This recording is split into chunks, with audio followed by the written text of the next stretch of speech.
Numbers rise like morning sun, chasing points, the game's begun.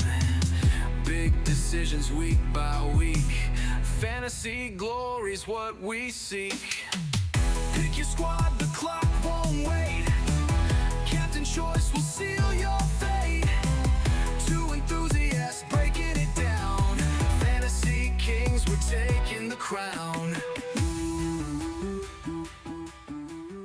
Hello, and welcome to another episode of Tinker Time, an FPL pod, the show for every fantasy Premier League manager who's already second-guessing their first draft. It's Sunday, August 17th, 2025, and whether you're wildcarding after Week 1 or just here to scout some differentials, you've come to the right place. I'm Matt, and alongside Jim, we're here to help you tweak, test, and yes, tinker your way to the top of your mini-leagues.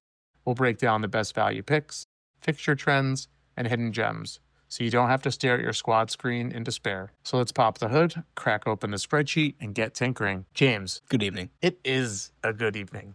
Unbelievable. We're 90% of the way through week 1, and just as we expected going into this week, Daniel Ballard is the highest scoring FPL asset of the season so far. How good did you sleep Saturday night? Saturday night was great. Friday night, I was unhappy. Fair. But Saturday, that got me through it. I think, like you mentioned, we're 90% of the way through. We still have one fixture tomorrow, that being the very highly anticipated return of Leeds United back to the Premier League versus Everton. Not in their new stadium just yet. They'll have to wait for another. I don't know when they open their home run, but it'll be a DCL revenge game though, as he's officially signed, I believe. Is he going to be available? I don't know. I actually don't know. I haven't seen his price. I saw the official announcement from Leeds. As did I. Yeah, but I don't know if he's in the game yet. Do they add players mid-game week? It's impossible to know. I don't think anyone ever knows. But let me just say, what an electric start. Yeah. Followed by a stinker. A real stinker Saturday morning. Now, anyone with kids or just any ambition knows that there are a few things in life greater than waking up on a crisp fall morning. Oh, yeah. Maybe lighting a candle. Crack the windows. Maybe a huge pot of coffee. Just you, a blanket, and that 7:30 fixture. And a couple of kids screaming at you. Yeah. I forgot about those. But this week was brutal. At one point, I did walk away to make pancakes with the kids. That was a better use. That's a great use of your time. If I could sum up the game, I'm kind of taking some show notes. I would have just written the word bad. What else would you have to say? Yeah, it was... we're getting ahead of ourselves. Yeah, we're getting ahead of ourselves. So this is our first recap ep. I can't believe we've made it this far. I know. 9 episodes in. 9 episodes in? I think we got 9 more in our tank. We might have less listeners now than we did on episode 1. We are really crushing it in the hype demographic, but that's okay. I know your mother was very excited to see the numbers. It's so nice that my parents are finally proud of something. Yeah. Oh, they might listen to this. I'll cut that. All right. So why don't we spend a little bit of time just going through the fixtures that have wrapped up thus far, just to set a little bit of context. I know everyone is probably watching every minute of every game, but for those that aren't, maybe it would be helpful if we spent a little bit of time just going through some highlights, talking through who were the scorers, what the scores of the games were. So the league kicked off this season with eventual champions Liverpool. Not about that. What? Liverpool hosting Bournemouth Friday afternoon. 4-2 final. Ekatike, Yakpo, Chiesa, your paisan, and then Salah at the death. He's scoring for Liverpool, and Semenyo with a second half double to round it out for Bournemouth. So I don't know if you were, I didn't get to watch the whole thing. I was listening to it when I was driving home. The announcers said Liverpool had not lost a game in 155 matches that they were leading at halftime at home. And they almost did it. And they almost did. You know, part of me, I don't like to believe in every conspiracy theory, but let's hear it. Is there any bit of you? I'm a little suspicious of this one. Liverpool were cruising. They were up at half. They looked in control. Bournemouth really seemed to have no interest in even being in the game. You know, coming out after the start of the second half, Gakpo nets that second goal. It's 2-0. Shout out to Arne Slot for taking off Frimpong and Kirkes at 59 minutes and 40 seconds to Cutting it close. not allow them to get Cutting those it clean close. sheet points. But it didn't matter because Semenyo came out in the 64th, headed his first, and then 12 minutes later came back and kind of just said, I'm going to do this on my own, 3/4 of the length of the field, and slotted home the equalizer. And it was at that point where you either were bought in that, okay, they wanted this game to be a little bit interesting. It's a Friday afternoon, first game of the campaign. They being... FPL gods. Oh, okay. So you think the gods out of the conspiracy? Yeah, the old gods and the new. But of all people, Chiesa, It was a really... he is nice left goal. for dead. I don't even know what he's doing at Anfield. How many minutes did he have last year? It couldn't have been. 6. Let's pull it up here because that might be accurate. Over under 9.5. I think it was a single digit You season. know what? The history is gone out of the app now that previous seasons. He's minutes played, 103. How many games? It doesn't say. He started one game. Okay, so he played one game. He could have been subbed on for some of that, but no goals, no assists last year. No reason to think that he would have an impact. He comes on, scores the winner. Yeah, that was And insane. then to spite everybody who went Holland, Mo comes in the At the 94th death. minutes of extra time. At the Game's death. over. Bournemouth is giving up. Horrible defense. Just scores the ugliest goal you've seen. Long ball down to him. Couple moves. It was slots sweet. back It corner. was so sweet. So I will say I was tinkering with my squad up until the deadline because, even as good as you feel when you go to sleep the night before, you always are looking for, latest news, headlines, whatever come out. I had initially, I believe, in the team reveal, given my armband to Palmer because of the old adage, you never back Captain early early. game. We were so close to being right on that. So close to being right on that. And we'll talk about Palmer in a little bit. But I ended up giving Palmer the armband.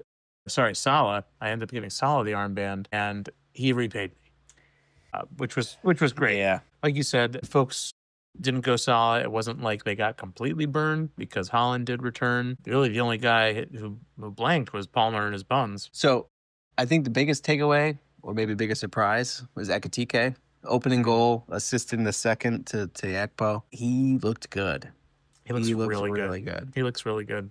Verts with the blank. We said he might take some time. We thought everybody would be focused on Salah, but Salah was he didn't do much He didn't. until that last minute. So that's frustrating from an FPL standpoint when you're rooting against him to score. He does nothing all game, and then he could still burn you at the end. But I think Ekatike is the big surprise there, and those that had him look like geniuses. Yeah. I will say I was personally off the Ekatike train just to begin the campaign. It was kind of giving me like Timo Werner flavor. Yeah. Kind of a few seasons ago. Like, oh, he's going to come in from the Bundesliga. He's going to score a ton of goals. But Ekatike, I think, just has a different physical build. He's physically intimidating in the box. He's fast. He's someone that, based on his ownership, and I would expect his price to rise. Yeah. Heading into game week 2. I think people might have been maybe hesitant because of the whole Isak drama. But I think after that game, and this would have been one that maybe if Salah didn't score, people were seeing how good Ekatike looked. Yep. That seems like a week 1 storyline where Yes. everybody would be panicking, dropping Yes. Salah, buying Ekatike, and chaos. moving funds around. Kind of wish he hadn't scored I know. just for that. I know. But But yeah, Liverpool looked good. Liverpool looked good. Defensive, a little shaky. Defensively, a little shaky. Interestingly enough, so from a PL standpoint, Liverpool's defense looked a little shaky. From an FPL standpoint, we talked about Van Dijk. I want you to guess how many defensive contribution points, or sorry, 2. he got 2 points, but how many clearances, blocks, interceptions do you think that he had? Maybe 10, 12. I want you to take the 10. I want you to double it. Double it. He had 20 clearances, blocks, and interceptions. He had 1 tackle, kind of soft. But the point being, I don't know if anyone would have expected that volume. That is a lot, That is a lot. even with giving up the 2 goals. Yeah. So, and I think that's there's a perfect example where Van Dijk ended up having 3 points total. He got his points for his minutes. He got a point deducted for letting in the 2 goals, but the defensive contribution, now it might almost be a little bit frustrating to say, hey, he did all that work and he only got me 2 extra points. But Yeah, that's a thing. It's like last year he would gotten 1 point. His defense, is him getting 2 points really gonna? What is that doing for the game? well, if you think about it over the course of 30 some odd game weeks, those extra 2 points, that's an extra 60 points at least So like that's where you can make the argument that like defenders and midfielders should be prioritized over forwards. I know forwards can still get defensive contributions, but like they're probably not gonna get defensive contributions. You really think that? I still think mids are the most important. I think premium defenders. I don't know. I got to think about it a little bit more. Yeah, it's almost like I got to think about it a little bit more. in theory, yeah, I guess that makes sense that they would be better for you, but in practicality, you're not building your team around them. You're right. So like, You're right. They're just arbitrarily adding points to the game that is going to shake things up. So maybe they just wanted some extra chaos in there. Chaos. It doesn't seem like something you could actually plan around. There were two other players in this game, though. I think you don't necessarily want to plan around them, but you should start to consider them in your plans. Let's hear. So, Cody Gakpo, right? Kind of had a similar trajectory to, I shouldn't say a similar trajectory to Ekitike, but Gakpo had his, was it the Euros or was it the World Cup? He had his run and he kind of, announced himself on the scene. Liverpool came in. Yeah, I mean, well, I've already forgotten about it, to be very honest. But the point being, like, this is a guy who Liverpool, like, they went out of their way to go get. He seemingly, I don't want to say he has no competition because it's the Prem. Like, they've always got people knocking. But I don't see a reason he would come off the left side. Yeah, and he's a good price. He's a great price at 7.5. I don't imagine his price will move this week just because I don't expect a lot of folks to bring people in. I think right now, if you look at Liverpool assets, your probably top three are going to be Salah, and then Ekitike may find a way to move into that top 2 or 3. But I think a lot of folks are going either Frimpong or Kirkaz on the back.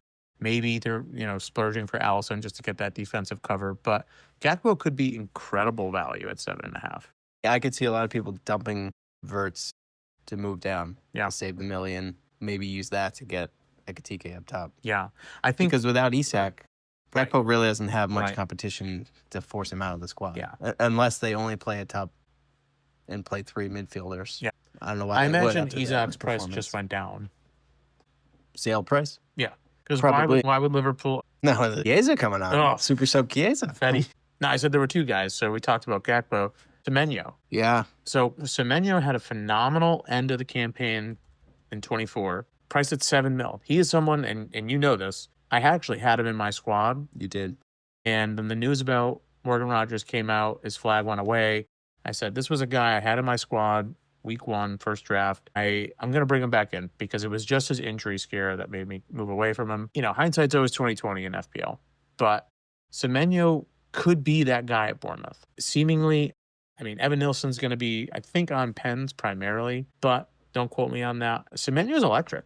I mean, he kind of just asserted himself in that Liverpool defense. Like I said, coast to coast, took a ball on a counterattack, brought it in himself. This is a guy that I want to say he did have some transfer rumors over the summer, but I don't think anything ever really materialized for him. I'm not sure why, but he's someone that at 7 mil, to your point, we might see people move off Wirtz.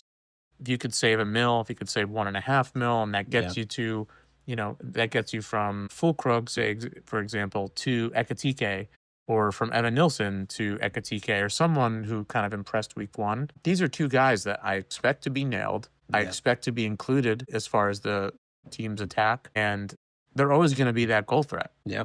Definitely want to keep an eye on. I wasn't expecting Bournemouth to be up to the challenge of Liverpool week 1, and they impressed. So it's a good sign for things to come. And then things just kind of fell off a cliff. Saturday morning, Villa, Newcastle, 0-0 draw. Konsa, a highly owned 4.5 defender. Yeah. With a 66-minute red card, and after that, it was just even more so of a game to watch. Yeah, I mean, no goal scored. Like you said, that Konsa red card just kind of stings, frankly. I had him on my bench this week, but I was expecting to bring him in against, I forget who they're playing this week in game week 2, but I think it was a favorable fixture. Brentford, I believe. Yeah. Yep. So, Brentford looked awful this week. So, could have been something, but that's the beauty of FPL. Like, you can plan defensive fixture rotations, and just like that, it gets thrown away. Yep. So I'm going to be scrambling a little bit myself, but I mean, anything else really stand out in this game? Just, I'd say the lack of Isak. I mean, Newcastle had their starting lineup from last year, minus Isak. Plus Alinga got the start over Murphy, who came in at the 70th, but Yeah.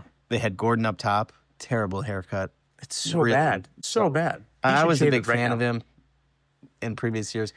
He's got to get Side note, I think he actually auditioned for the role of Happy Gilmore's caddy, but they gave it to Zalatoris. Oh. I think they look strangely very similar. I saw comparisons to Trevor Lawrence with the headband on. Looked uncanny. I could see that. And he's also ugly. You're really about judging these guys' looks. Why don't you give them a break? Well, they make hundreds of thousands of dollars a week, pounds, to kick a ball. Sometimes give us performances like this. Yeah.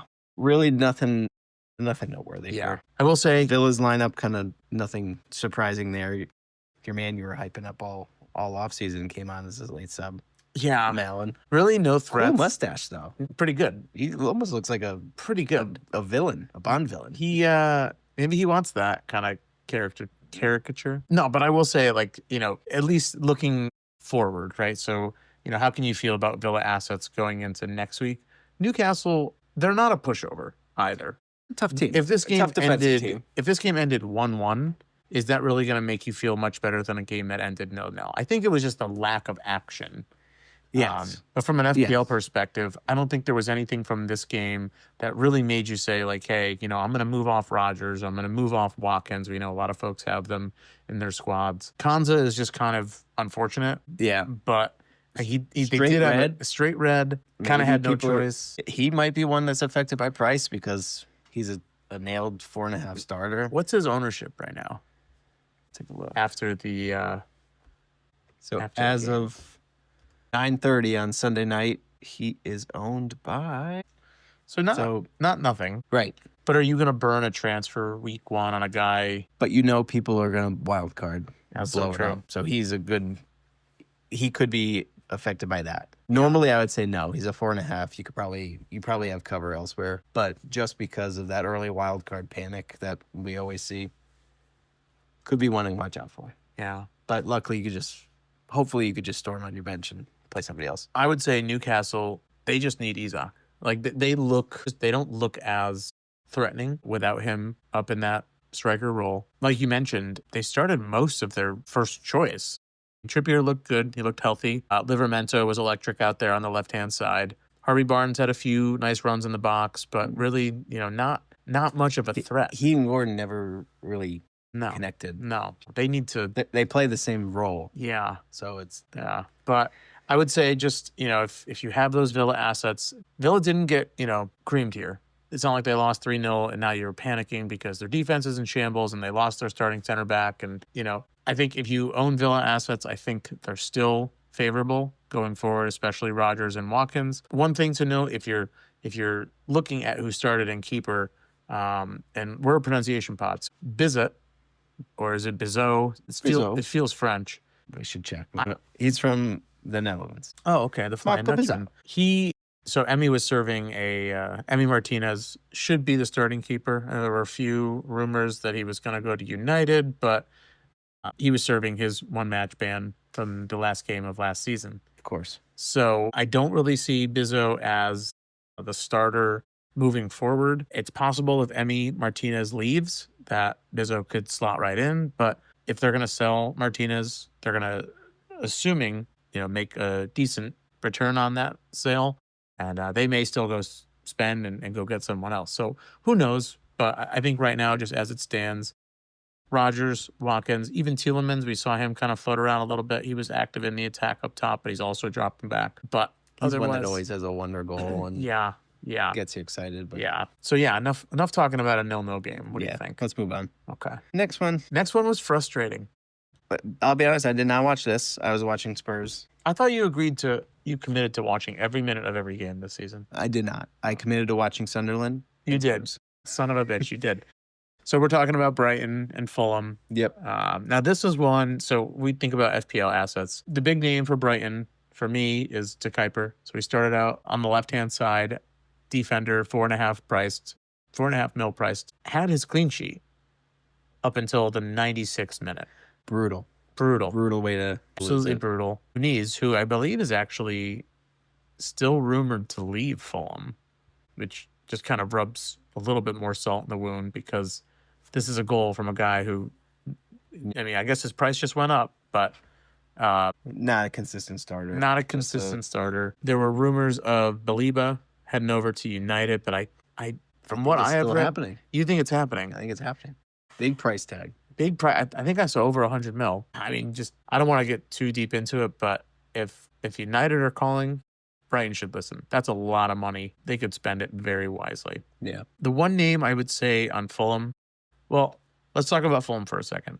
So we didn't see Anthony Robinson play. He's coming back from a knee surgery. He was a great asset last year for FPL. I believe he's 10 assists. I want to say he's priced at 5 mil this season. He did have an increase. I think he was an increase. He's either 5 or 5.5. He is 5. Okay, so he's 5. So obviously he's not back yet. Unknown return date. Unknown return date, but could be someone, as the season progresses, if he gets healthy, comes back into form, you imagine he would slot right back in on that left-hand side. Alex Iwobi was a player last season that kind of, as a differential, great year. Nice to see him kind of solidify that starting spot on the left-hand side. Emil Smith-Rowe can't seem to even make first team at Fulham, so good thing Arsenal really put their money. They gave him the number 10, I believe, years ago. Mistake. One player that I do just want to call out, so Josh King. So he started actually in the attacking mid position, 4.5 mil. If he is going to consistently start in that position at 4.5, I'm not saying that he would start in your lineup every week, but he could be a nice player to just kind of stash on the bench. Yeah. 18 years old. I mean, only an expected goal of 0.18, an expected assist of 0.13. So nothing crazy. Only gave you 2 fantasy points. I don't even think he got the defensive contributions. But again, like, if you can start an attacking midfielder who's priced at 4.5 and have him be your last option on your bench, could be a way to free up some funds. So just kind of something to put into the atmosphere here. Yeah, so Harry Wilson bumped out wide, and he usually plays more central as the starter. So for him to take that spot, you have to think that they trust him or they see something. So yeah, good one to keep an eye on. You just gave me a compliment. I reluctantly did, yeah. On a recorded channel. I guess the only other one that people probably have or were considering off season was Matoma. 83 minutes, comes off with a yellow card. Tough first outing. Still think he's a great player, so I wouldn't panic there. Yeah. But he did not take the pen, so that's interesting to note. That is true. That being said, I mean, we may as well comment on our boy Matt O'Reilly. I'm not even sure what his price is, but O'Reilly, who's a Dane, he was not on my radar. O'Reilly. We're gonna get flagged on auto farts. He's 5.5. He's 5.5. That feels like a lot. Yeah. But if he's nailed and he's on pens, I don't think that's a price that for 4.5, I think you could justify it. For 5.5, yeah. if you're only trusting him to get a pen, he's not even. Well, we'll see. I mean, he did Yeah. start in that attacking mid position. One name, I mean, Danny Welbeck did not start, which I think surprised a lot of people. So Welbeck's in at 6.5. Yeah. And Jorginho Rutter, I'm saying that Reuter, I don't know, Reuter. He was not on my radar at all. But so here's something different, I believe, in the game this season. To note, he's listed as a mid. He's a 6.0 mid. And he played in the striker position. He did. Are they going false 9? They must be. I wonder if he dropped a little bit deeper. But Matoma. still, for 6, There's better options. Matoma is much better. Yeah. I don't know. I think we've talked enough about who matters here. For me, De Kuiper's in my squad. I'm not moving him out this week. I'm going to keep him in there. He looked good. All right. I know you are dying to talk about this. I was saying it all summer. There was no way Sunderland was going to lose at home. First time back in the Prem in all this time. 3-0 against your man, Jared Bowen. Any thoughts?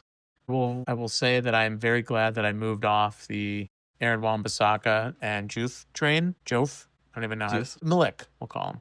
Malik. I'm tough either way. Malik Doof. I'm glad I moved off of the defense 4.5 mil. However, Hermanson starting really threw me. I thought my boy Alphonse Areola was going to start. So I was backing West Ham defense. I did not expect goals from Sunderland, let alone 3. I wasn't expecting 3, no. 3 was... But yeah, so as we said, Daniel Ballard, their starting center back, highest scorer of the week, a goal, clean sheet, 3 bonus points. And a defensive And contribution. a defensive contribution. Yeah. I mean, if we're going to start seeing defenders scoring, mid-teens every week. So it's not rare that if a defender scores a goal, they'll get bonus points. Very true. Very true. So I don't think that had to do with the defensive contributions. No, right? it didn't. It didn't. The defensive contributions were definitely kind of their own event. It's just kind of random points being spattered around. Yeah. But that is a good point. If you're a defender and you provide some sort of goal contribution, whether it's an assist, the goal itself, And a clean sheet. well, even without the clean sheet, with the clean sheet, it's no surprise he got the 3 bonus. But even without the clean sheet, if you're involved as a defender with a goal contribution, you're probably getting at least 1 bonus point. And that's if it's a very high scoring affair and there's, goals flying in left and right. Yes. If there's other people scoring and they lose the clean sheet, though, I think then that drops their chances. Are you back? Are you going to get Ballard this week, you think? No. Oh, so No. You're not Sunderland till I die. You're just Sunderland. I'm Against West Sunderland until I die curious. Curious? Say it that way. Die curious. We just love I love the fans. I don't love the squad. I love the fans. That's okay. And they delivered at home. You didn't answer my question. Let's move on. So Talby with the assists. They started Mayenda up top with the goal. So I want you to try Talby's first name. Shemsden Talby That was good. from Morocco. I'm international. You love Moroccan food. I do. It's rocking. All right. Yeah. So I don't think this game is going to change our stance on Sunderland assets. You did not feature, who I know is everybody's favorite 4.5. We'll have to see if Mayenda continues his goal run. He was on the bench though. He was. But if this Mayenda keeps scoring, is that going to keep Mayenda keeps scoring? Is that going to keep Guyu on the bench? Probably. But I don't think anybody was banking on Guyu as a starter. At least not week 1. No. I mean, there's a chance that he could supplant Manda. Maybe when he hits a cold streak. On West Ham side, Volkrug, who I brought in after a great preseason, lowest rating on the field. Really bad. He looked like he was 32 years old. Yeah. And as a 32-year-old, I give him a lot of credit because You're so young. it hurts walking up the stairs, but Yeah, but not great. not great. Really, nobody looked great. Kilman with the yellow card as center back. Wan-Bissaka, they started back 3. I don't think they ever did that before. They may have played around with it a little bit towards the end of last season, but traditionally, I think they were back 4. Who was that guy that used to abuse the cats? Oh, yeah. We shouldn't even say his name. He was at Chelsea. That makes sense. Yeah, but he's gone. He's gone. Let's move on. Kurt Zuma. Yeah. I didn't mean to say his name. Bowen added nothing. Paqueta. I'd say Bowen and Paqueta are probably the only ones. Maybe a defender here or there that people have. Probably guess Wan-Bissaka is probably the third most. I will say Bowen with 4 shots total and only 1 on target, it looks like. That's kind of surprising. I don't know if this is just a matter of West Ham not preparing as well as they should have. They just were so rattled by the Stadium of Light. It's maybe they needed sunglasses. I don't know, but I don't see West Ham as being lose to Sunderland 3-0.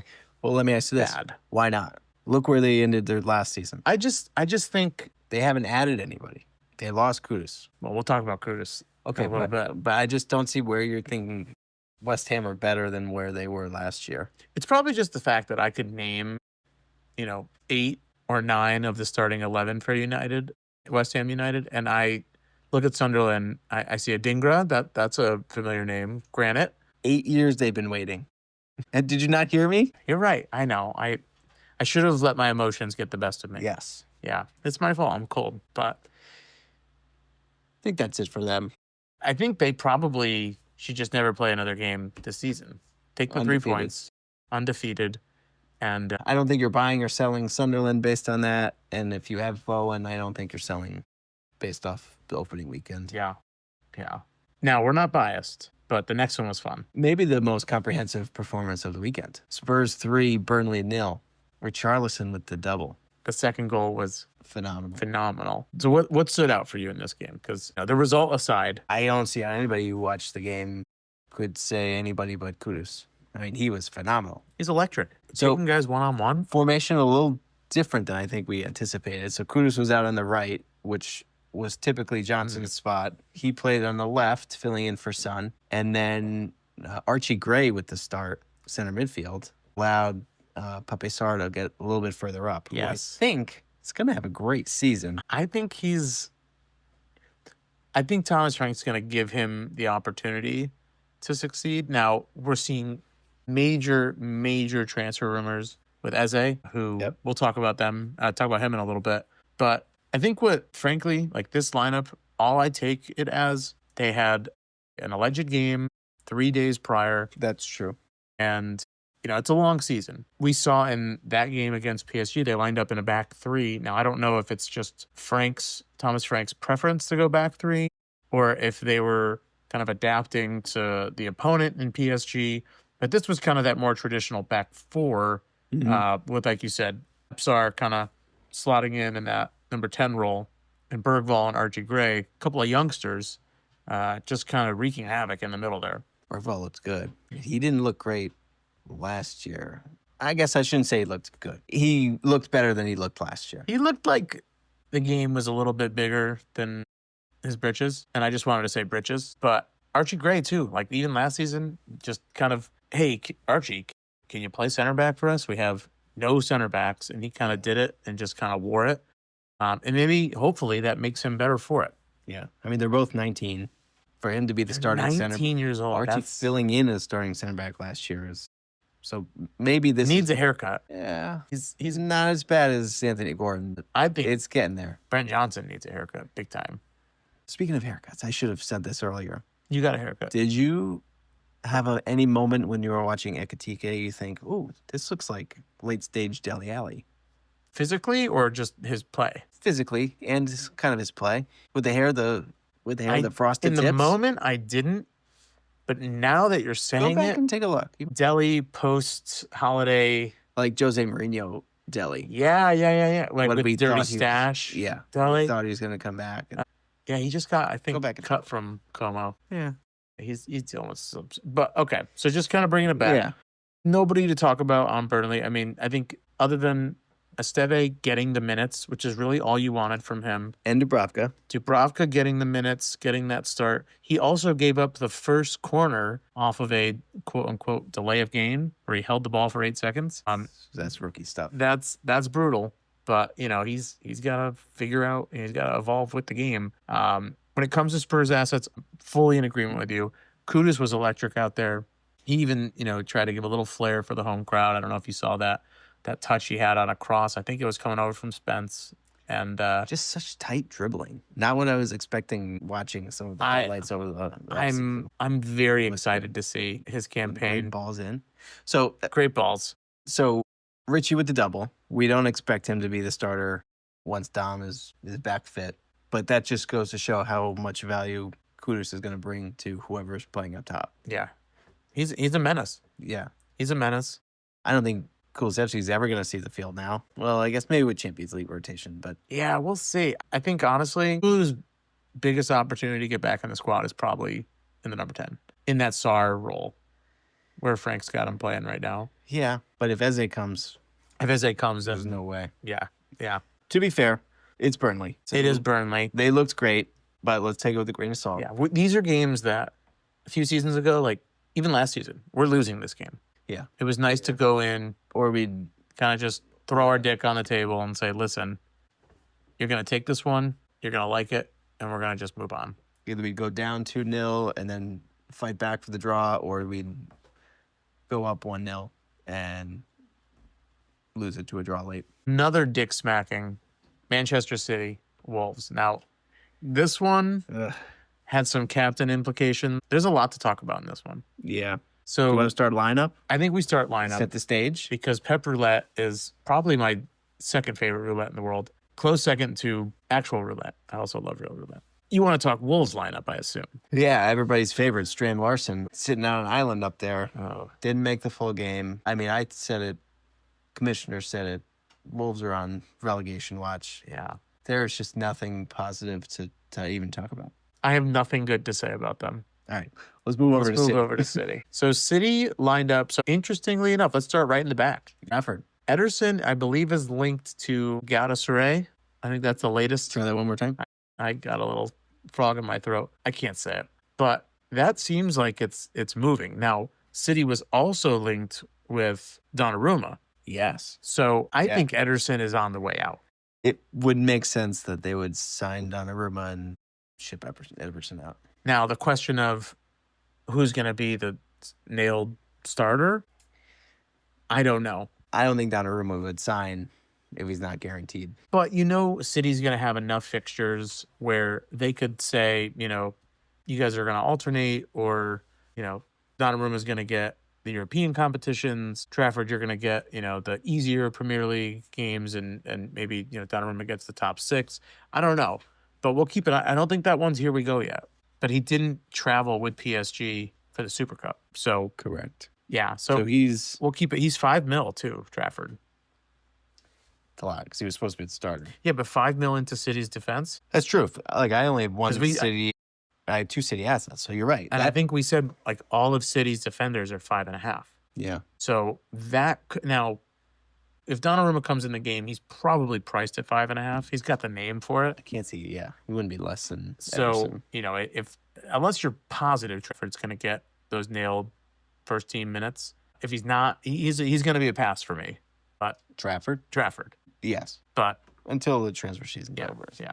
But in the biggest turn of events, Pep starts Bernardo Silva, who I said Fucking last said week it. was definitely not going to. I said I cannot picture him He starting. captained him. He's got the armband.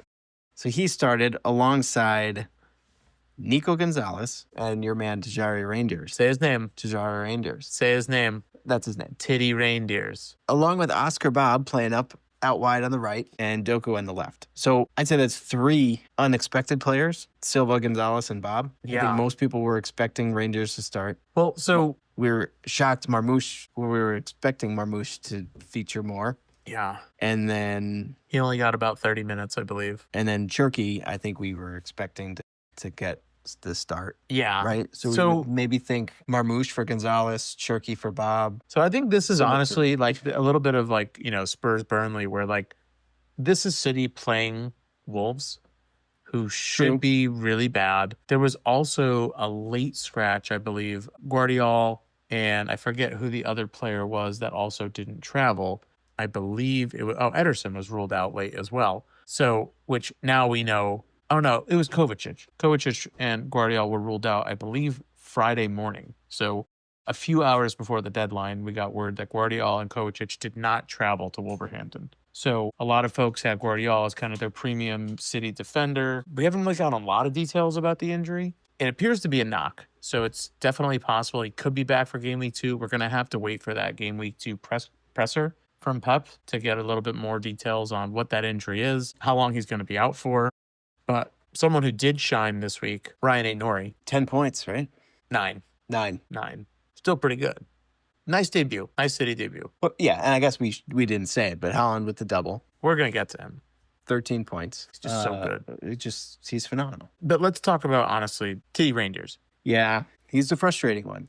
He's frustrating if you don't have him because it was so right in front of you. Yes. Pep literally Exactly. said, I think his quote was, and I'm really good at quoting managers, how can I not play him? I have to play him. Right. So I think we expected him to start, but after all the hype to start and then get a goal and an assist and a yellow. But that's where it's frustrating, where it's like, yeah, we kind of expected it, Yeah. but then the worst case happened for those that didn't take the risk. Yeah.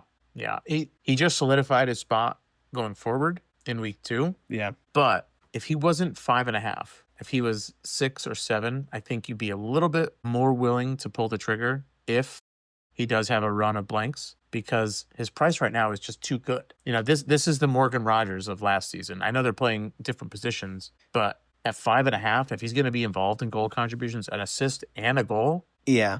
I think the frustration for me, I think it's because of the roulette, right? Because if he did that, but Marmouche started and played 70 minutes, I don't think I would be as ticked off, Yeah.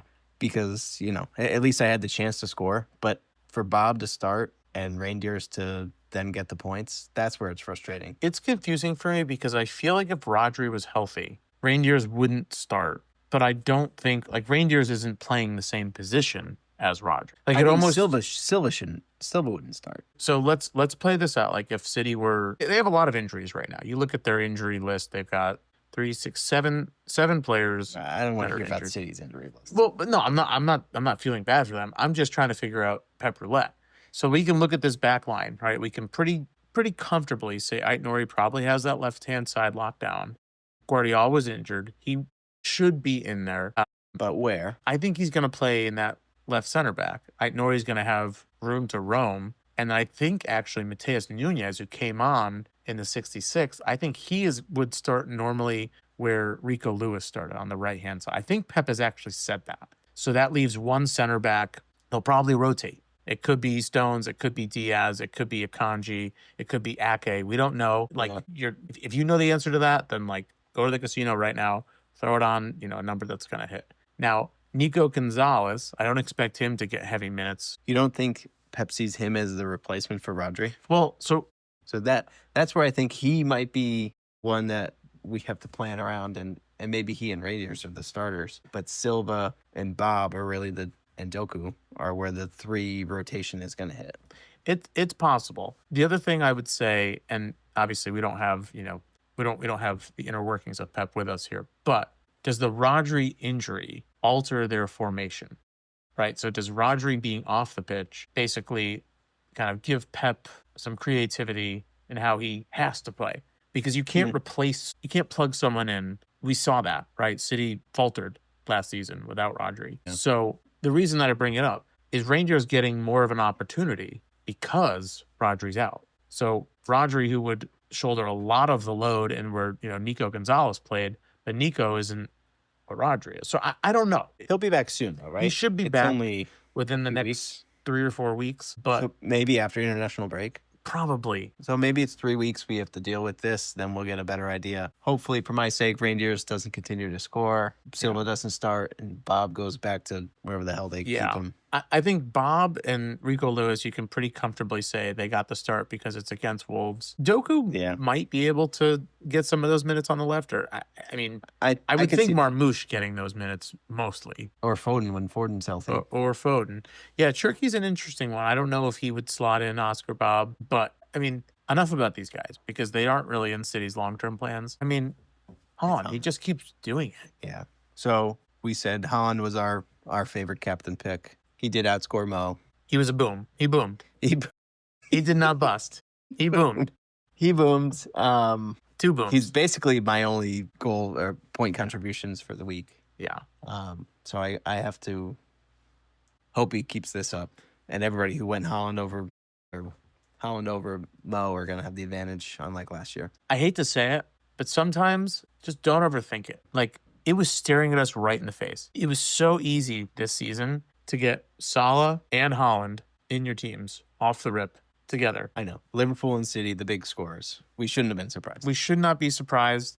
I could understand from a value perspective, like goals from the midfield are worth more than goals from forwards. So sure, you could take his 14 mil that Holland, is he 14 or 14 and a half? I think he's 14. 14.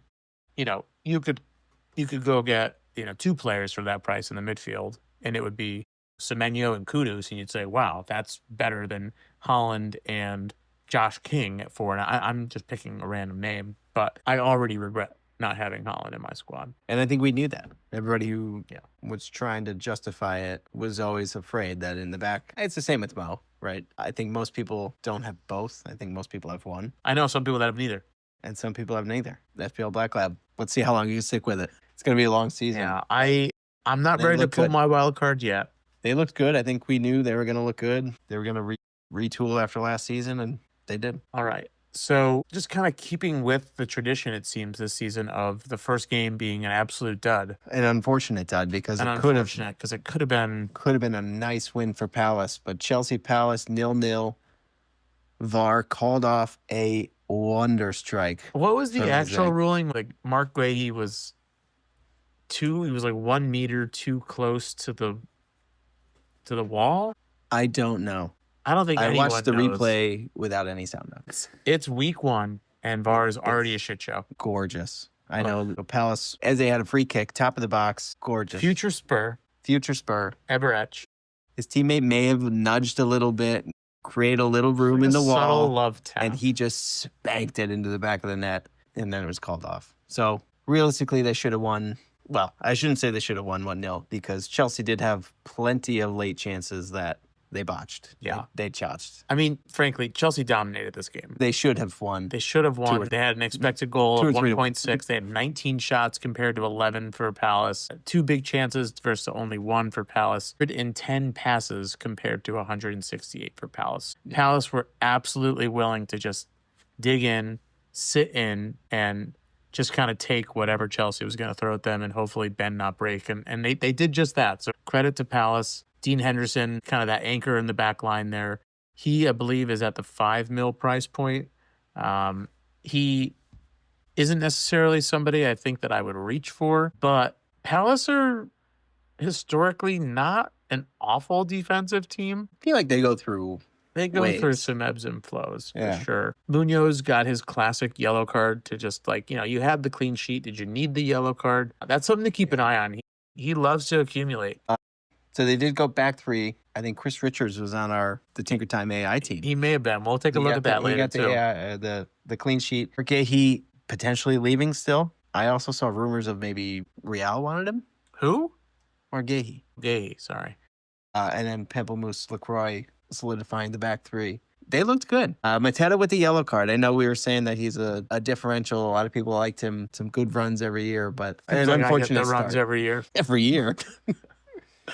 Yeah, I mean, it's hard to buy into Palace right now because I think their squad could look a lot different before the window closes. Yes, there could be 2 not huge, a lot different, but very impactful. 2 of their best players. Yeah, 2 of their best players that captained this week. He got the armband for them. And Eze, there was rumor he wasn't even going to play because he was so close to the transfer going through. Yeah. Thank God though for VAR because otherwise Daniel Levy would have had to find a few more million. That's true. Now, on Chelsea's side of things, a few things I think we want to point out. Chelsea, I think, are ravaged by injuries, especially on the back line right now. Levi Colwill, ACL, Tosin Adarabioyo. He had physical discomfort. So maybe he's on his period. Romeo Lavia.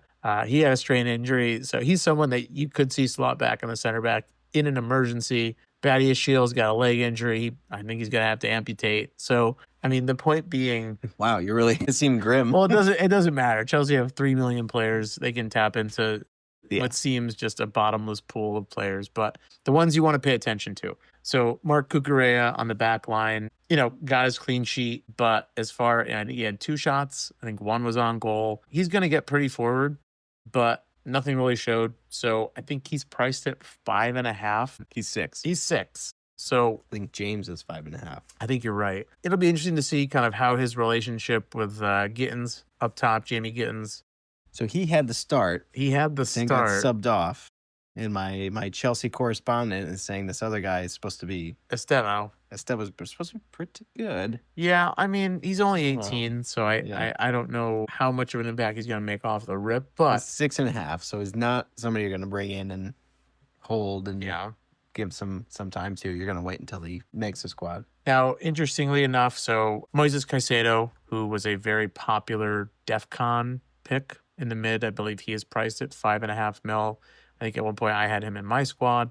He had 11 defensive contributions in total. So I don't believe he qualified for the 2 defensive contribution points. Can you check me on that? He had 12 defensive contributions. So he did get the 12.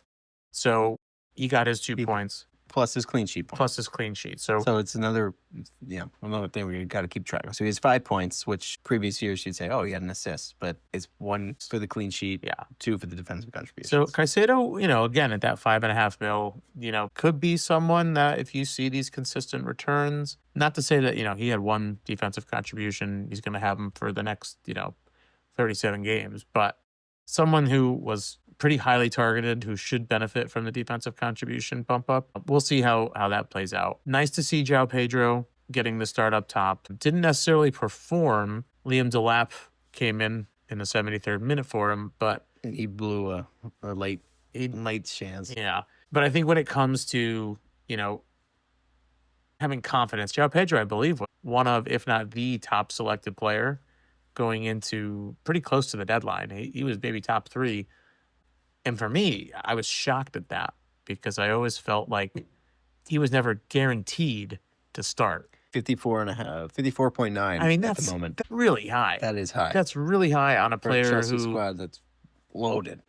and may not. I mean, he's not on pens. Cole Palmer is going to be on him. I think it comes down to the price point. So at 7.5, 7.5. your choices are Solanke, who didn't start, Mateta. But Solanke's coming off an injury, playing. and it was Burnley. Right. So it's a price point that I think is tough. And if he, if Palmer had a goal and an assist, you have to think Pedro's involved in one of those. We joke a lot about Chelsea's depth. Depth, another way of saying depth, in my opinion, is competition. If Delep starts Profound.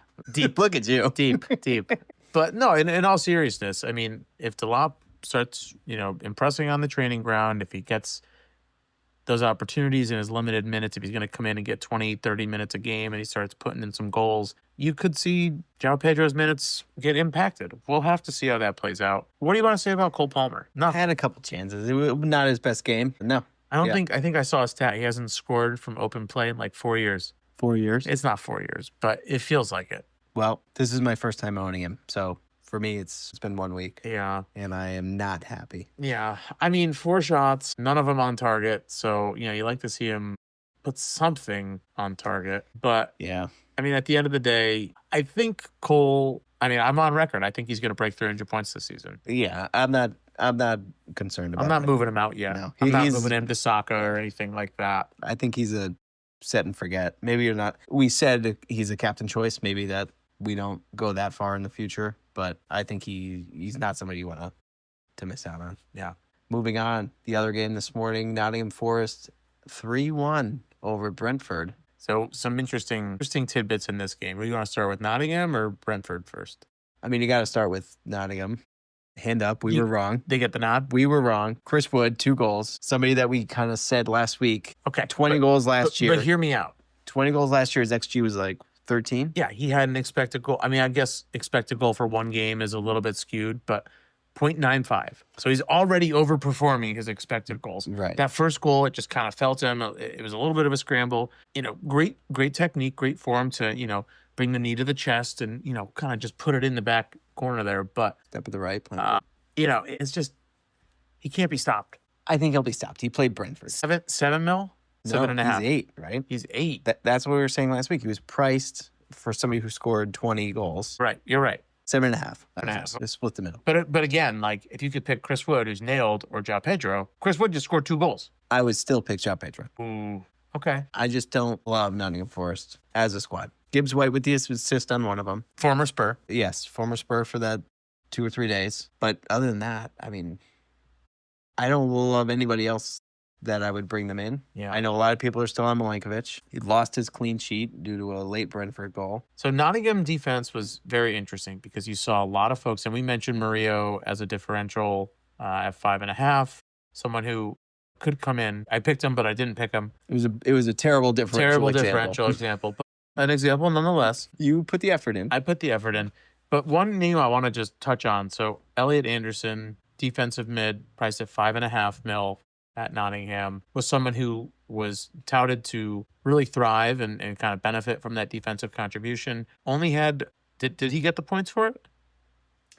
He had 11. He had 11, he so did he not. just fell short, but he had a lot of recoveries. So he wasn't really, not clearances, interceptions, 8 recoveries. blocks, 8 recoveries. So, just a player that, frankly, I feel like a lot of folks brought him in banking on that defensive contribution and just didn't get it. So Right. That's just adding to the story. Yeah. Defensive contributions being, Yeah.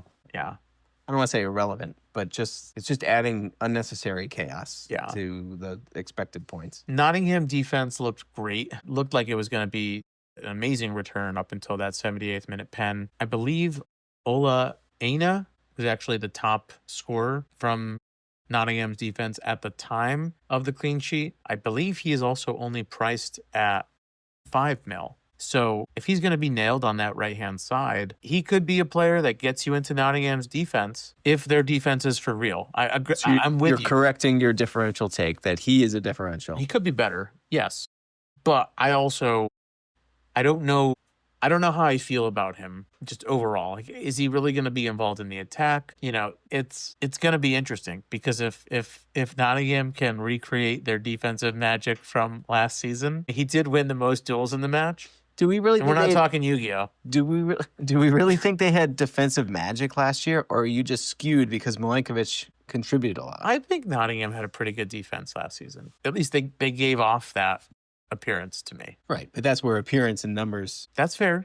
That is fair. We talked about it a little bit on the last pod. But, you know, sometimes the eye test, it's hard to quantify. But as far as like, you know, expected goals conceded, I think Nottingham was up there, at least in the early part of the season. Their defense kind of collapsed towards the end. They lost a few games and let in too many goals that they definitely shouldn't have against opponents that they should not have played down to. Okay, so to counter what I just offered up, so they were 6th in goals conceded per match, 6th best. So Arsenal was at 0.9, Forrester at 1.2.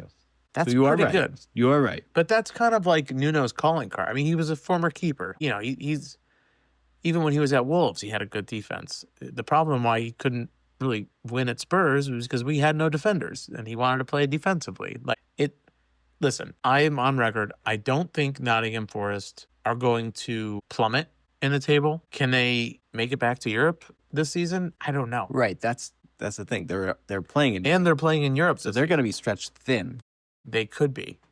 Well, they will be. So recent links to City midfielder James McAtee. That went through. Did it go through? It did. So that's some depth there. Listen, I don't want to talk too much about Nottingham Forest because, again, they're playing Brentford, who 37 million. that's could he be the next great. Cole Palmer? That's the thing. You know. It's like City could sell these guys for so much I based know. on their track record. But for City, he's played Not much. Just One garbage time. Yeah. 27 games last year. Yeah. Let's give Brentford the time they deserve. But for me, I'll allow it. there's 2 players that I would pay attention to. One, Kelleher in goal. You want to say his name? Simon. Simon? Oh, is it Simon? And it's just spelled like Kaiman? Could be Simon. Damn, I don't know now. I think it's Kaiman? Cowman. Like Hyman, but with a C. No, I think it's Cowman. Common, like Cowman the rapper. Keller. Yeah. Yeah. Anyway, got the start. So he was flagged initially up until the deadline, but he did end up getting the start, which was nice to see. That nailed $4.5 million starter. But, you know, he's going to have to be pretty special, I think, based on, you know, who he's got in his defense. We saw Rico Henry come back and get a start, which was nice to see. Yeah. A couple seasons ago, he had a little bit of magic. Nathan Collins, I know at times last year, I actually had him in my squad. But I'm not looking to target Brentford. I mean, other than the back line where you see a few names that are familiar, I'm not expecting Brentford to make any waves this campaign. The only other player, and this really is just a direct result of Vissa not being included in the squad because nobody wants him. Thiago, Poor guy. 24-year-old striker from Brazil, priced at $6 million on penalties. I mean, this is exactly why you have this guy in your team, because for these opportunities. Right. So essentially it's the same as Fulkrug. Nicholas, $6 million. You don't love him, but you need somebody in that price range. I would list him. I would list Fulkrug and I would sign Thiago. You would love But- Thiago. To do that is burning a transfer. So that's But you've also never had more transfers than ever. true. But So- we also don't know if he's going to start once Wissa realizes he has nowhere to go. Yeah, we'll see what happens with Vissa. That'll be would have been a great that'll pick, be but I don't interesting. think anybody actually has him. He's Thiago. I actually think his ownership is higher than you would expect. I think he's what would low you put it at? right now. Yeah. And is 10:15 Eastern on Sunday night. I would put him at 9%. 9%? Yeah. You were off by No, I take it back. Let me rethink that. 3%. 0.9. I have the 9. Yes, you did. Okay, that's interesting. Yeah. I'd have to take a look at if he's moving in now, because at $6 million, if he is going to be nailed, You were off by a factor 10. yeah, That's just- pretty bad. Just move this well, double it. 9% was aggressive, but I could definitely see him getting into the high single digits if he's going to be $6 million nailed for 90 minutes. Do I say his name? Igor Thiago Nascimento Rodriguez. That's a sick name. Sick That's a name. reason to bring him in on Yeah. his own. And that brings us to the last game, or the second to last game of the game week. United The versus penultimate Arsenal. game. I have thoughts on this one. I didn't watch most of this game. I watched enough of it It was Sunday. It's a day of rest. We have kids. Arsenal won this game as soon as they walked out on the pitch because they were wearing those fire I kits. love those. Oh my It God. pains me to say it, but they look They so look good. so United look so disgusting in theirs. They look awful. I have no problem with United's. They're just I like middle. Arsenal's red more than I like United's red. Like the hue. The hue. What stood out to you in this game? Eye test, United looked good. I Looked agree. really good. I agree. So Who looks good? Abuemo, Cunha, Wait, I say his name? Brian Abuemo. Okay. That was pretty close. That's pretty close. Well, pretty close is what we aim for. Yeah. They looked good. Bruno, pinging balls over the top to the two of them. They were fast. They had a lot of shots on target. A lot of Raya had 10 points. Yes. He had 7 saves. I 7 think. saves. So they were peppering him. Bruno pinging balls over the top. So nobody got FPL points, but they very well could have. The stats tell such a different story. If you look at the expected goals, if you look at the possession, total shots, United had 22 7 on goal compared to only 9 for Arsenal. I mean, you look at how Arsenal got their goal. Now, I said I wasn't going to talk about them. They scored off a corner. It was terrible defending. It was the keeper's It fault. was really bad. Like, even Onana could have done better than that. It would have been a nil. I don't know if he could have, to be very honest. That's true. That's saying a lot. But the point being, It was bad. it was really bad. Really bad. It was. Honestly, I don't think California really should have gotten I agree with you. credit. I think that was an own goal. But we won't go down that path. But at the end of the day, there's 2 players we're going to talk about here. One being Arsenal defense. So the collective, whether you had Saliba or Gabriel or Raya, these are those premium defenders. Yeah. They It was a good did game for hold them. their clean sheet. Yeah. You have to give them credit. They survived the onslaught A of lot. attack. Well, like you mentioned, he was threatening. Cunha was threatening. And Seshko came out. I think he got about 30 minutes or so, Mount started again. which that's not sustainable. That's Yeah. not, I wouldn't look into that whatsoever. Seshko came in the 65th. So, kind of got his feet wet a little bit, but not enough to say that he impressed, but not enough to say that, the signing is a flop at this point. But Mbomo, if you're a United fan, you've got to be excited for what Mbomo brought to this game in this atmosphere against that opponent. And the other person we need to talk about, when assuming you're talking about, Harry Maguire. he came on, He did. but I'm talking about Dorka. Dorgu had a ripper. Unbelievable that he missed. He went off the post. Great move, long from the outside, slotting it back post, hits the post. Could have been a goal, changed the game. Yeah. He also had it was a cross to Mbuemo, I think, who had a header, was saved by Raya. He could have had a huge FPL game, Huge. So he had the most tackles. but he didn't. He didn't. And that's where, And then he got a yellow card. So take was it for even what worse. it is. Yeah. I mean, I think ultimately he ended up scoring 1 point. Right. So that's where you have to say the eye test. Yeah. He scored 1 point. Really, he was on the precipice of scoring way more. Yeah. Yeah. And let me be very clear. I think United suck. I think both these teams. No. Oh, really? Oh, really? I think they look good. Cut that. I think they look good. Wait, the I look good or the oh, really? Cut that one again. I think they look good. They had so many 1-on-1s or 2-on-1s because they were just pinging balls to Buemo and Cunha. But is that, and maybe we have to bring FPL Black Lab back on the show, our resident Arsenal enthusiast, expert, whatever. He's an expert. He is an expert. We're the enthusiasts. Is that kind of playing into what Arsenal want you to do, right? Do they have so much confidence in Raya that they're going to let Gabriel Saliba? You already know Calafiori and I think Ben White started, but he came off injured. We know they're going to get up the pitch. It's not like a Ange Postecoglou high line, but are they willing to say, hey, we're going to get so far forward, we're going to be so attacking? They're going to try to be. I mean, the metrics and data would say differently. I don't know. I think if they got 22 shots off, 7 on goal, what was it? 7 on goal. 7 on goal, yeah. I don't think if they could do that on Arsenal, what are they going to look like against Wolves? They're going to look fantastic. They're going to look great against Spurs, right? But they still lost. They lost off a dog shit. I'm not talking about him. I said I wasn't going to talk about No. I'm not talking about It him. was an own goal. That's how they lost. Did he get the defensive contributions too? No, he did not. Okay. That makes me feel better. 1. See, that's where that's so stupid. I hate this. So dumb. But yeah, Screw you, Declan Rice. All right. Yeah, I mean, so this was a fun game to watch. back and forth. Back and forth for sure.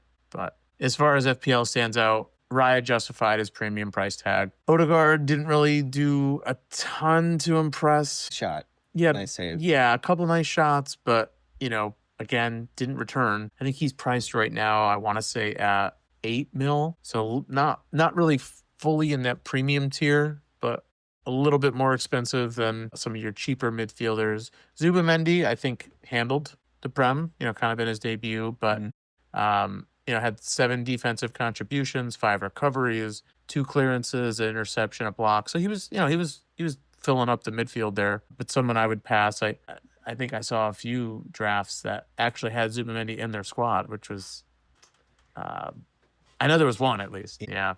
I don't know about that.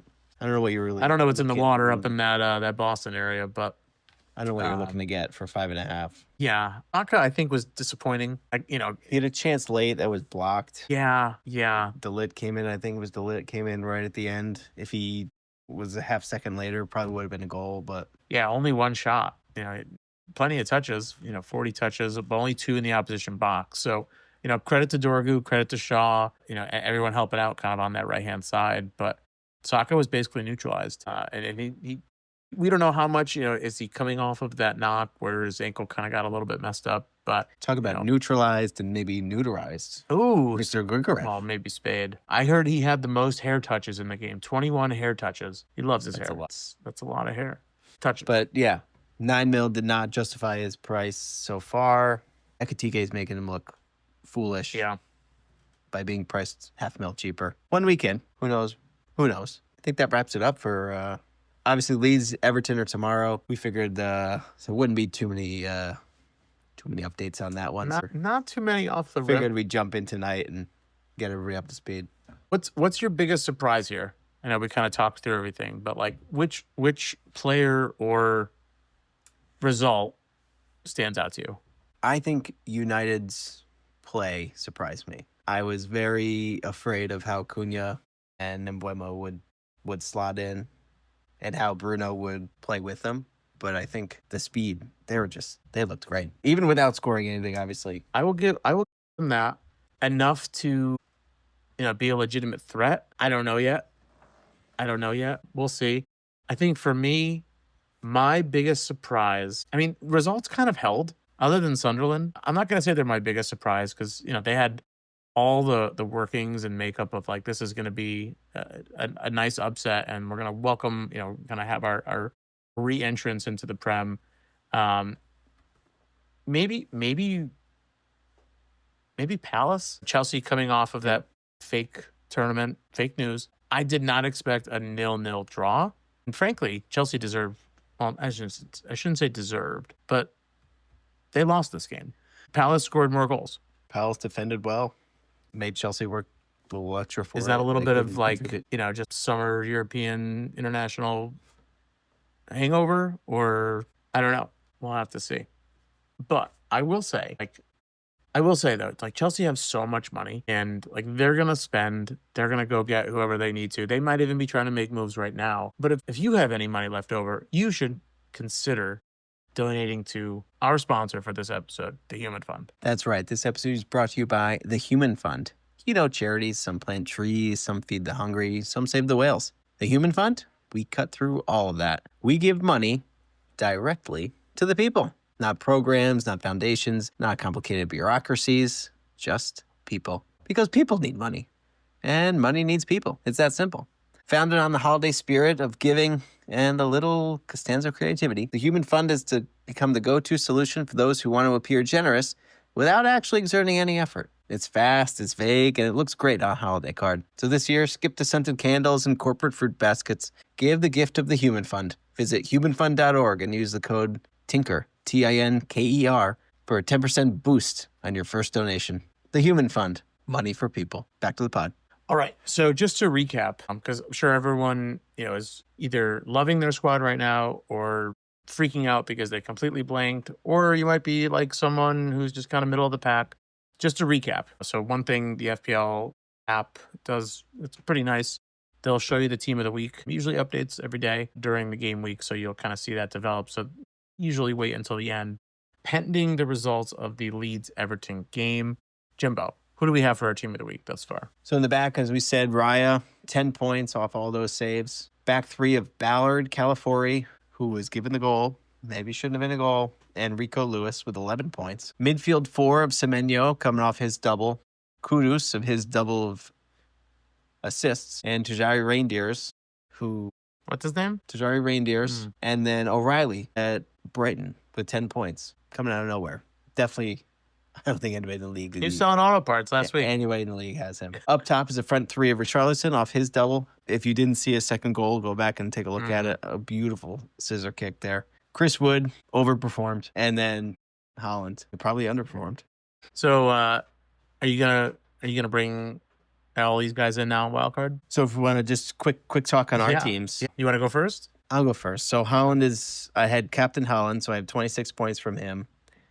Apart from that, I have nobody. My midfield did not contribute. So I had Palmer, Marmouche, Fernandez, and Saka. I think Marmouche is the only one that I may be afraid of. And I think I knew this. I think I said this last week. You did. I was worried about the rotation there, but I wanted some City coverage. And even if he doesn't start continuously, I could get to some other great players. Do you almost feel better that he didn't start against Wolves and he came on just to get some minutes? I don't feel bad because of... Does that give you more confidence? Because of who started. I think, yes, you're right. Because of who started, I'm like, I don't think Bob is going to be the starter moving forward. I don't think Silva is going to be the starter moving forward. That'd be nice if he was, though, at 6 mil, 6.5. Right. So I could move down to him, get 2 mil in the bank, and then bump up Fulkrug. I also had Fulkrug. I don't know if I mentioned that. Nicholas. You're right. It's Nicholas. There's no O. And then a back three of Dorgu, who really could have exploded. Unfortunately, he only has 1 point for me. Joe Roden, who plays tomorrow, and De Kuiper, who had 2 points. And then the keeper, I have Darlow, who also plays tomorrow.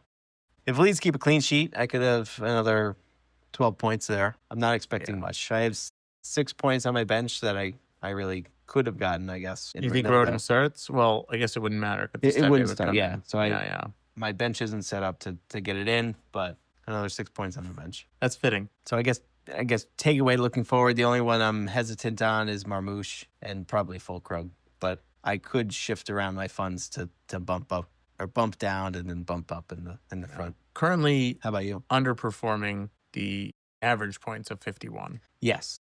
But you have 2 players to go. 42 points. A couple clean sheets could go a long way. I'm right at that 51-point average at this point in time. So my back line, honestly, I had Van de Ven, Pedro Porro. They both got their clean sheet. Didn't get the attack in return from Porro that I hoped, but that's okay. Honestly, if Kudus is going to be as involved as he is on that right-hand side, if he's going to lock that down, maybe Porro leaks a little more centrally.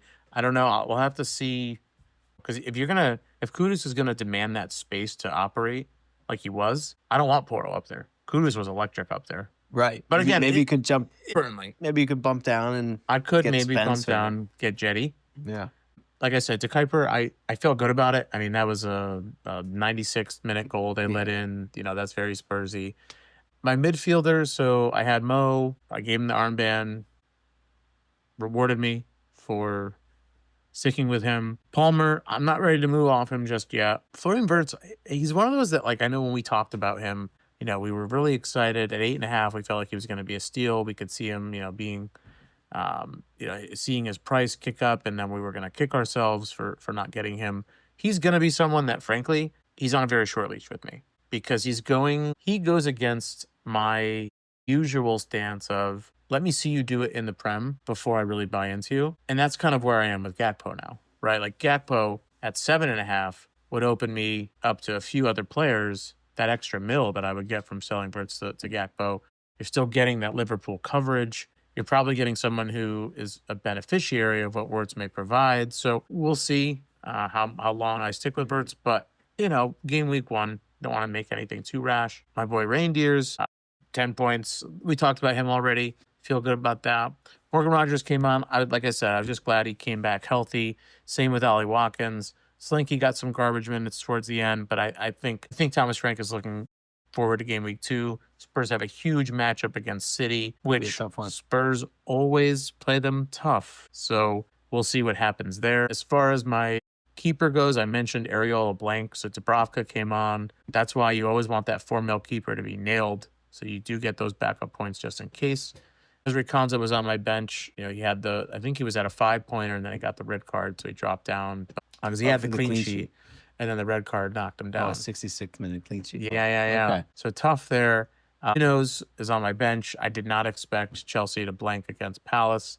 And then Mark Guyu, I did end up bringing him back in because last minute I decided that if he did start and he did score, I was going to kick myself. So he kind of fell into the same category of Rangers where it was like, it's right in front of me. He's a 4.5 mils forward. He should start. They went out and got him. It's not like he was, from the championship and now they're going to, So we'll see what happens there. I'm not feeling great, just spoiler, about what I'm going to do next week. I don't love Van de Ven and Porro against City, 2 defenders. Hansa's out. So my plan was to go. I don't want to spoil. We'll talk more about it in the next step. The question that everyone probably wants to know. Any thoughts before we move on? No, I think Rodgers, from an outsider, I think Rodgers is the only one that I was low on him going into the season. You were. He's the only one that after that performance it was an ugly game. Yeah. But Rodgers and Wirtz, to me, are the 2 where I have the most latitude to kind of make some moves if I wanted to. Yeah. I could very easily go down to Gakpo or Kudus or Semenyo. I've got the money there to do it. True. So, but everyone does at this point for the most part. This one felt really good. I think we need to take a minute. Yeah. Let's talk. Check out Lord Tinkerton. So, Lord Tinkerton, we're our challenge to ourselves. So, as a reminder to the listeners, this is the AI-backed team. So, we had artificial intelligence. You don't think people know what AI means? I joked about Allen Iverson for like 5 minutes in the last episode. Sure, that was way too long. We had AI select an optimized team. Jimbo, why don't you run through how Tinker Time FPL, Lord Tinkerton's team, actually performed? Yeah, so they're sitting on 42 points. So they had Sanchez in the back who had 7. I think he got a point. Did he have a bonus point or saves point? He had 4 saves. So he had 1 point from the saves. Backline of Porro, Goodmanson, who has not played yet, and Tarkowski. So he's 2 to play, sitting on 42 points. Midfield of Palmer, who blanked, as we know. Bruno, who blanked. Wirtz, who blanked. Captain Salah, who had brought him 16 there. And then Yuri Tielemans, who you were tempted by earlier, but went with Rodgers, who also had 3 points. And then up top, you had Mateta and Strand Larson, who had 1 and 2 respectively. Sitting on 42 with 2 to play.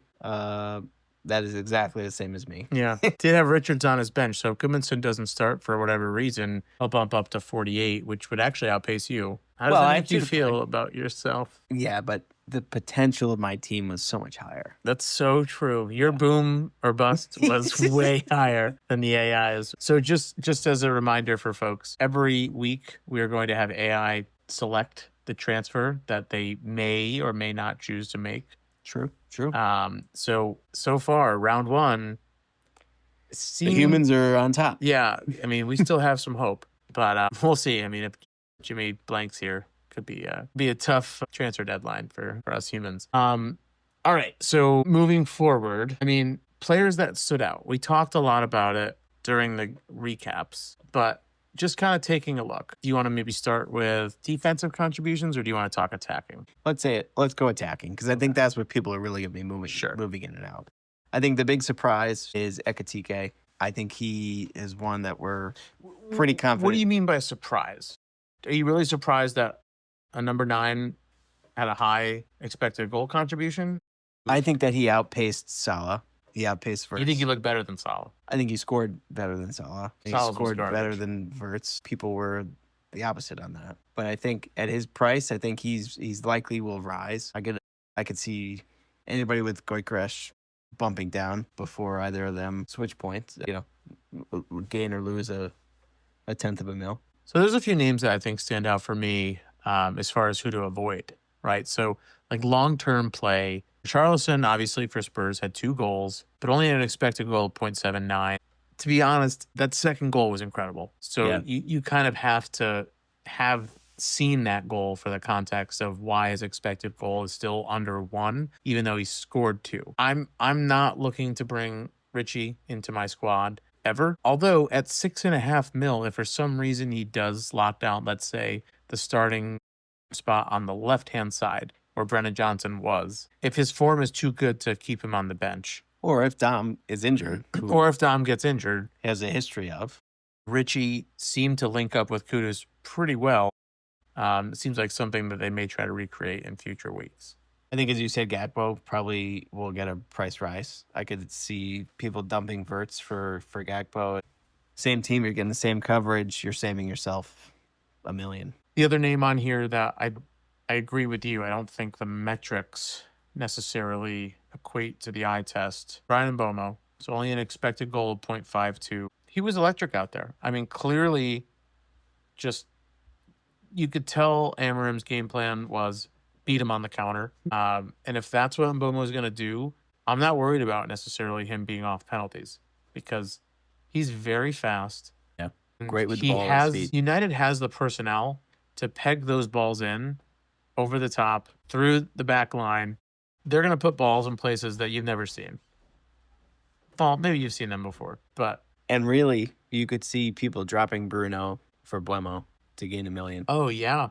If Bruno's going to be sitting deeper, he still has the assist threat because he's going to be the one feeding those two up top. But an assist versus a goal, I guess his only claim there to keep him in the squad would be penalty coverage. Yeah. But we'll see. I think it's too early to make any moves there, but I think Buemo and Cunha, for their price, could be good. What about defenders? I don't know. Honestly, the defensive contributions have me so turned around. It's just hard to predict who's going to contribute. It's also, like, it's tough. It's early. Like, it's a lot of these numbers that we're trying to look at, whether it be expected goals, expected clean sheets, there's such a small sample size that, someone could have a good week and their ICT index is going to be through the roof or their form number is going to be through the roof because their denominator is so small. But that being said, it is all you really have to go off of right now. So are you going to back Kudus next week against a team like City because Kudus had 2 assists against Burnley? His underlying numbers look great, but City look phenomenal. So you've got to take fixture difficulty into account as well. City looked phenomenal Against Wolves. offensively, right? Well, defensively too. Defensively against one player. Yeah, that's fair. That's fair. So Yeah. I don't know. I'm not making any judgments on defense yet because, Mr. Ballard here up in Sunderland, 17 points, he got a goal, defensive contribution, 3 points, clean sheet. How can you plan for it? You can't plan for it. You're right. And one thing that you cannot plan for, but it's going to happen, are price changes. So the way price changes work in FPL, and this is where it really gets interesting. As a player's ownership rises or falls in relationship to their performance on the pitch, their price in FPL can go up or down. So I'll give you an example. Ekatike, for example, priced at $8.5 million to start the season. Based on his ownership, based on the number of managers that are now transferring him in because of his performance, he is likely to see a price increase from 8.5 mil to 8.6 mil. So this is where it's not just about picking the best players. You also have to be very savvy with your budget because the same way that players can increase in price, other players can also decrease in price. We talked about Guyu, who was priced at 4.5 mil. He didn't play this week. So because of his ownership, a lot of managers may say, he's not nailed, I'm going to move him out. If you start to see a high volume of transfers out from managers across the game, Guyu could drop from 4.5 to 4.4. It may not seem like a lot, but that extra 0.1 mil in the bank could be the difference between being able to afford a price increase in a guy like Ekatike or being priced out of every, let's say, 8.5 mil forward in the game. And now you're forced to look at 8 mil forwards because there is no one priced at 8.4 yet. What is your thoughts on price changes? I mean, how do you plan for them? Do you plan for them? I only do if I'm already planning on moving somebody out. So if I was already planning on moving out. Explain that. So I have Fulkrug at 6. If I was already planning on moving him out and he got a red card or he got a yellow, got subbed off at half, I would be early to make that transfer before the price change. I don't use it. I try not to use it as a, emotional reaction. I think it helps me make my decision earlier if I'm already planning on making a move. Yeah, that's a good call. And I think really to your point, like where it comes into play is when you make your transfer. Sometimes it's just as important as the transfer that you make. And like in that instance, normally you don't try to make a transfer before the game week is even over because we still have another game tomorrow in Leeds and Everton. But I'll admit, like, I have sometimes like rage transferred. I'll just be like so fed up that, someone has scored, 3 weeks in a row and he's really cheap and I just don't have him in. Or I've had a defender who, had a great fixture run and they just blanked 3 or 4 weeks in a row. And I'm like, I'm done with this. I'm moving on. I need to get out of this. It's toxic. And I'll make the move very quickly. The benefit to that is, yes, I am making my transfer before any sort of price change or price movement, but I don't have all the information on if they're going to play next week. So you're really taking a risk bringing in a player early to avoid a price move, but less of a guarantee that they're nailed for next week because they're going to train during the week. They might have picked up a knock in the game that wasn't reported. They could get injured in training during the week. Things happen between, from game week to game week. So there's not really a right or wrong. It's just more of your risk appetite, what you're willing to eat. Yeah. And I think it's more important early in the season, right? We're going to see a lot of price changes in the next 3 or 4 weeks. I think after that, it usually settles down, unless it's somebody who's very highly owned and they get a serious injury. Like I think Jesus a few years ago, he was owned by 50%. You love Jesus. Rest in peace. Yeah. He was all crossed up. Regardless. You know what I was going to say. I know what you were going to say, but our listeners don't. So why don't you try to say it? For the very highly owned players. So say Haaland, right? Haaland's probably 55% right now.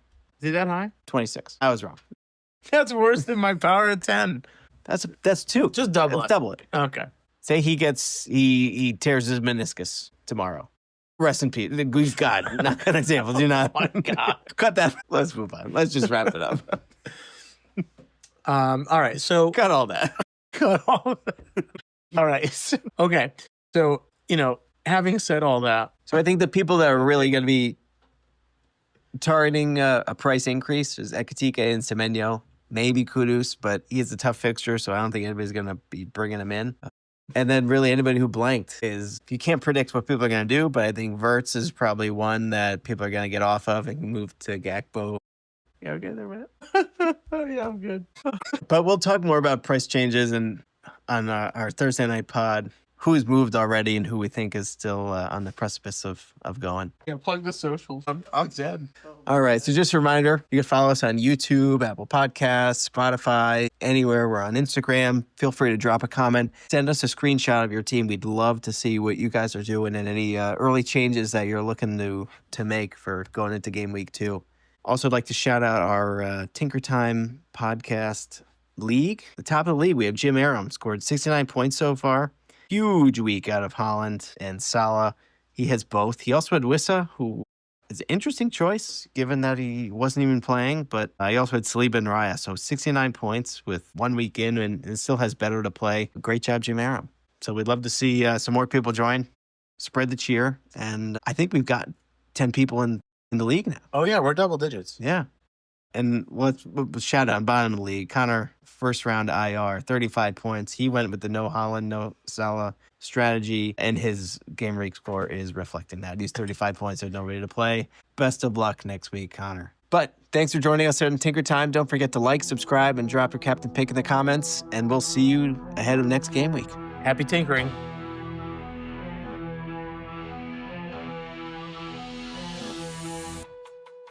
Draft dreams rise like morning sun, chasing points, the game's begun.